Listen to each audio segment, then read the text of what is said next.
Why did Prince William's $30 million payday send shockwaves all the way to Montecito? It's not just about the money anymore. It's about the massive royal divide that just got personal. Today, we're diving into why this income has sparked a literal meltdown for Harry and Meghan. You can practically picture the noise traveling across the Atlantic. Raised voices, dishes rattling, and the very recognizable sound of costly tableware meeting an unfortunate fate somewhere in California. Because while one royal brother is quietly building wealth as if it's just another normal week, the other is, allegedly, still searching for a way to turn good vibes and authentic living into a sustainable business. So let's take a step back and set the scene.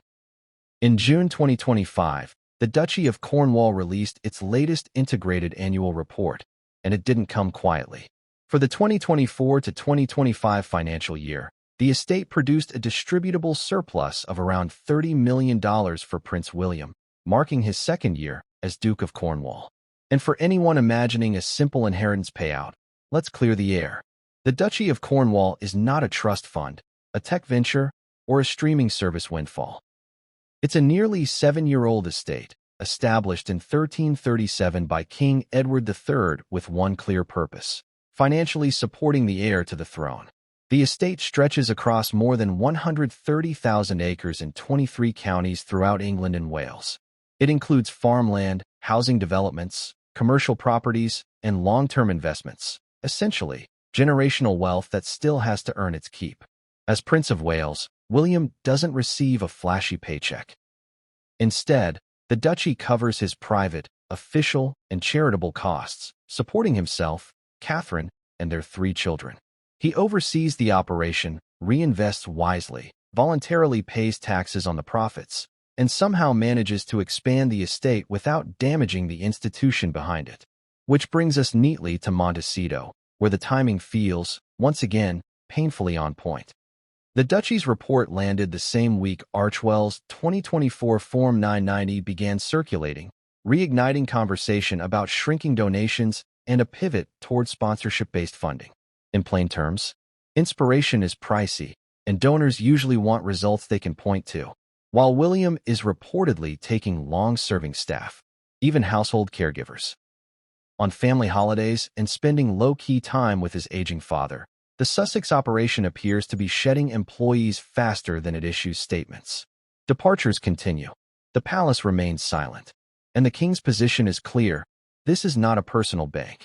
Then, as expected, Thomas Markle Sr. reappears in the headlines. Because with this family story, there's always another act waiting to unfold. Somewhere under the California sun, it's easy to imagine a familiar question being whispered: why doesn't William share? Because in a certain way of thinking, your brother's success still feels like it should come with access, if you want it badly enough. Here's where the contrast really bites. William is building serious wealth without undermining the system that generates it. A novel idea, apparently. It turns out you can protect royal credibility, operate within tradition, and still earn millions. Meanwhile, walking away from public duty, turning personal grievances into content, and burning family bridges doesn't automatically guarantee financial security. The irony speaks for itself. Remember the announcement?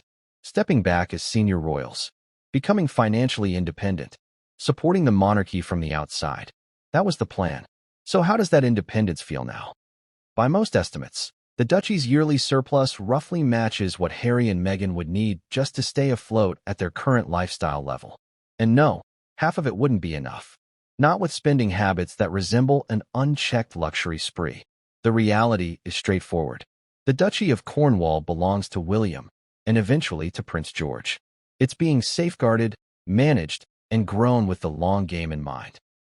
Critics argue that if Harry had ever been allowed near it, the estate might have disappeared faster than a Montecito plate mid-outburst. So yes, Windsor appears calm and orderly, while things on the West Coast seem far more unstable. One brother chose patience, structure, and continuity. He learned from his father, paid his dues, and built something meant to endure. The other took the so-called freedom flight, and now seems to be standing at the edge of the runway, wondering whether that departure was ever as profitable as promised.